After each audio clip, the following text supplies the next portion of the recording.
Hey, welcome to another day and another album review, and today we have Toxicity by System of a Down. Yes, probably one of the most well-known alt metal albums out there, especially from the early 2000s. And yeah, look, this album is nothing short of great. And the thing about System of a Down that you need to understand is that usually they have three modes. They have the ballads that will knock you out mode.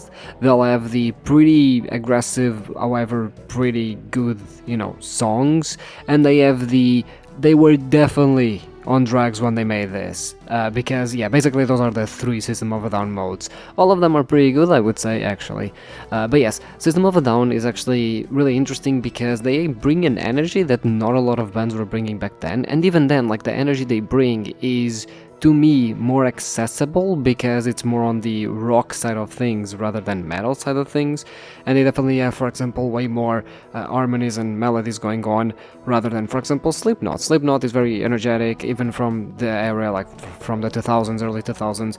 A lot of their albums are very, very heavy, and honestly, I would say heavier than System of a Down.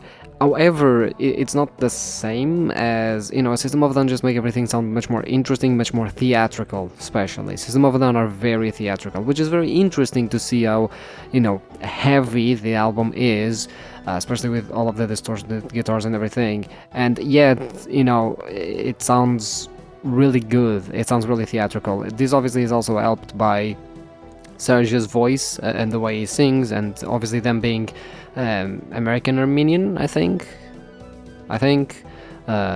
It really helps with that sort of more Middle Eastern style of singing, and I don't know, it's a very weird fusion, but it's a very weird fusion that actually really works. And I think that everyone in the band sort of puts in their fair share of effort, and especially when it comes to the singing.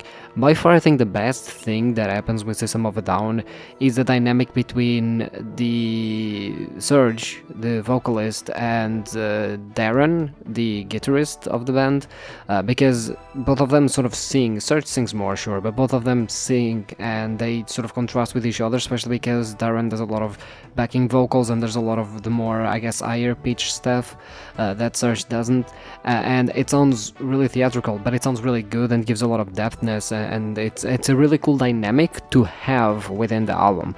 Obviously, it's not that the drumming or the bass isn't good. In fact, it is, and their guitars as well, because they could have sounded way heavier. It's really weird how they have distorted guitars, but it doesn't sound like actual, distorted guitars. It sounds sort of lighter in that regard. It's like they're distorted, but they don't sound as heavy as other bands that use the same thing.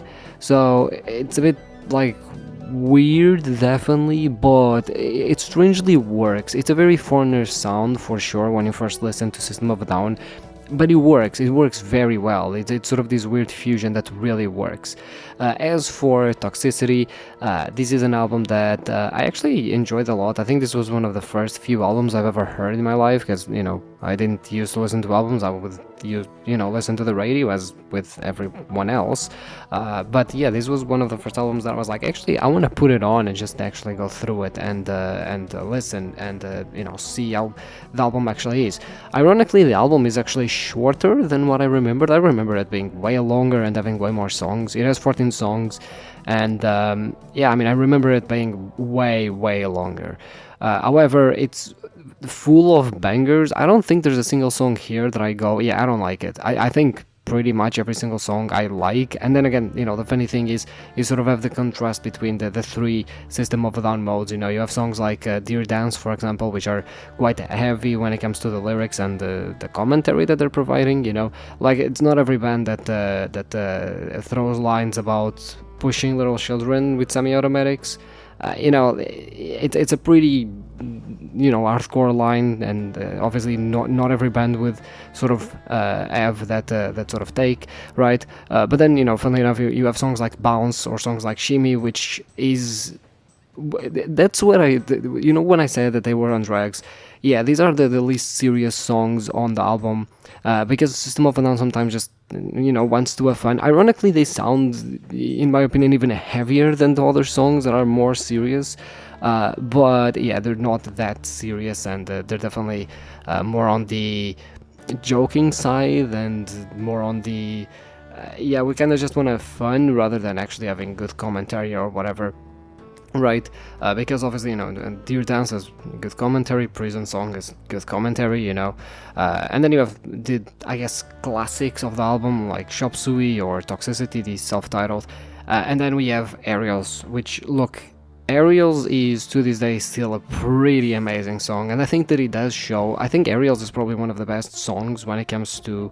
I mean, I consider it sort of a ballad for System of a Down standards because it definitely is much more toned down than the rest. It's sort of like, Trivium Silence in the Snow, especially Until the World Goes Cold. There's a song called Until the World Goes Cold in the Silence in the Snow album from Trivium, and it's like when you listen to it, you're like, actually this is heavy, but it's like by Trivium standards, that's actually not that heavy, and here it's kind of the same thing, Aerials. Yeah, it's heavy by mainstream standards, but by System of a Down standards, you can pretty much consider this a ballad. And here I think it's where you are able to listen to how great Serge's vocals actually are. It's really good. It's one of those songs that is just beautiful to sort of listen to, and it's by far the highlight of the album, I would say. And it's funny because it's how the album actually closes. It's a very good closer to the album, in my opinion. But yeah, obviously there's a lot of songs there. My favorite would probably be Forest. I think I always enjoyed Forest. I don't know why. Out of this album, Forest has always been sort of the song that I kind of went more towards and draw me in the most. But yeah, obviously you really cannot go wrong with any of the songs here, regardless if they are more on the meme side, regardless if they're more on the serious side, or regardless if they are more on the toned down side, right? And it's just, again, it's really funny because I just judged this album to be much longer than what it actually was. The vast majority of songs here actually don't surpass the 3 minutes. You have several 2-minute song, 2 minutes, for example, if I go through the album, through the playlist, I mentioned Shimmy and Bounce. Those are less than 2 minutes, for example, right? There's another song called X, less than 2 minutes. And then you have songs such as what are they, Jet Pilot, or what's the other song? There's another song here that's only 2 minutes. So yeah, most of them, the longest songs surround 3 minutes, 3 minutes and a half, and that's it.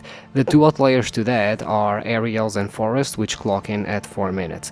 So yeah, those are the two longest songs of the album. Other than that, you have 3 or 4 songs that are 3 minutes plus, 3 minutes and a half, and the rest is all less than 3 minutes. Most of them are around 2 minutes.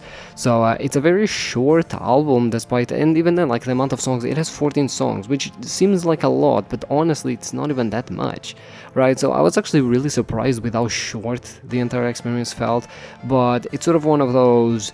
It's short and sweet, because definitely it is a very good album, and it definitely, I don't know, it does such a good job. There are some bands that do this really well, which is combining a certain heavy sound with just very engaging and making you very engaged to the song, while sort of mixing everything with some nice melodies and everything.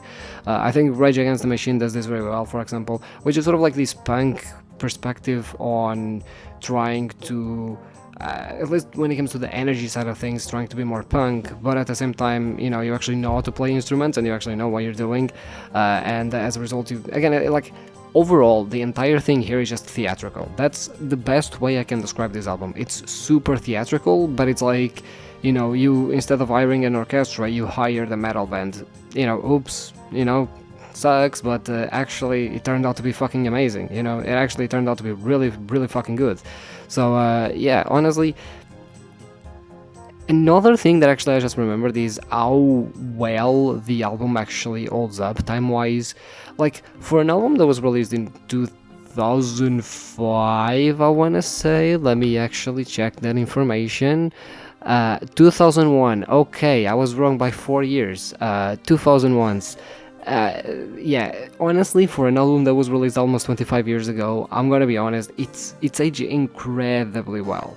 Like the production is one of the problems with a lot of metal albums, especially on the older side, is the production can kind of like fall off as time goes on, especially the heavier and the more distorted the instruments are. Here, nope, not at all. Like these sounds, honestly, even the composition of the songs. Like I think that sometimes there's a lot of metal bands that sort of like, you know, you listen to them and you're like, well, if this was released today, everyone already did this 1,000 times, and it wouldn't be like shocking, it wouldn't be anything new, it wouldn't be anything innovative or whatever. But I think if this album came out today, people would fucking lose their minds for it, right? Because this album, it still sounds so fresh, not just from the quality of the sound, but the composition of the songs. It sounds fresh, you know, because there isn't anyone that has really done what System of a Down have done since they have done it, pretty much, right? Yeah, sure, okay, you have more theatrical, you know, metal bands, sure, you know, you have energetic metal bands, sure, but you don't have any that have that sort of special quality to them like System of a Down had, where you sort of have this perfect mix, this perfect blend of, you know, theatrics and heaviness and just honestly vibe as well. Because I think that we can talk about like the composition of the songs and everything and what makes them unique and all of that, and definitely again, like no band today has done what System of a Down has done. That's why, you know, despite having stopped making albums for you know, over a decade now, like they haven't put out anything since 2000 something. I don't remember exactly when their last studio album came out, but it was very, very long ago. People still listen to them, people still consider them one of the best bands ever, and, you know, people still want them to get back together and make more records, because the reality is people just yearn for more, you know, people really, really enjoy that. But, you know, with all of that being said, I think that one of the most underrated aspects of the band is just the vibe of the band.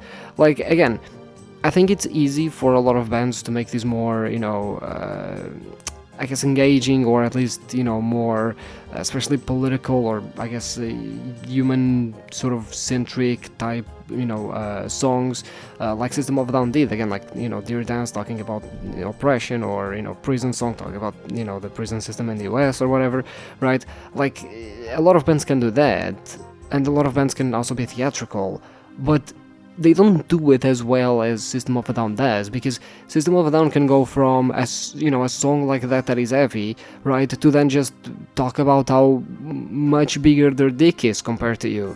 Right? They literally have a song that is like fucking, where the lyrics are that, oh, my dick is bigger than yours, or something like that, right? Which is just insane, you know. Like, if you present that song to someone, and then you present a song like Aerials, for example, and then you present a song like Forest or Deer Dance or something, and then you say, yeah, they're all the same band, you're like, you sure they're all the same band?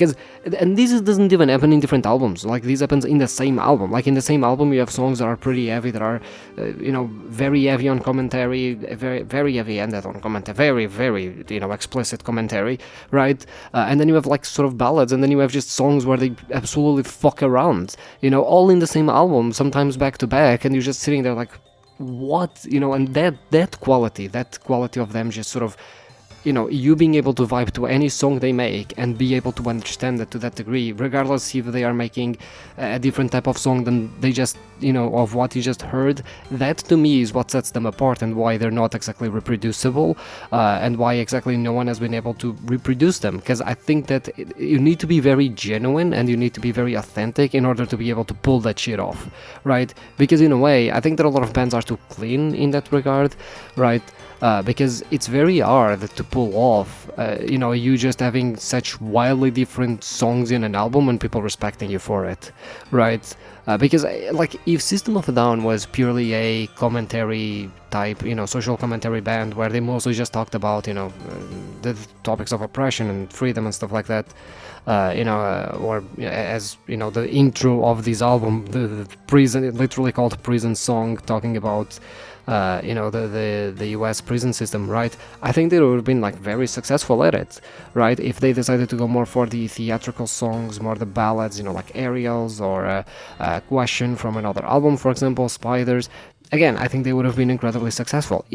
If they chose to go for the we're a joke band that mostly just, you know, like compare us to, I don't know, like the fucking Limp Bizkit or something like that, right? And we just make songs that are really fucking stupid, they would still be really good at it. You know, that's the thing. That quality of we will do whatever we want and we're gonna be fucking good at it is, to me, why System of a Down are so good, and to me what makes this album so unique, because the album could be very focused on one specific thing and it would have been great anyway.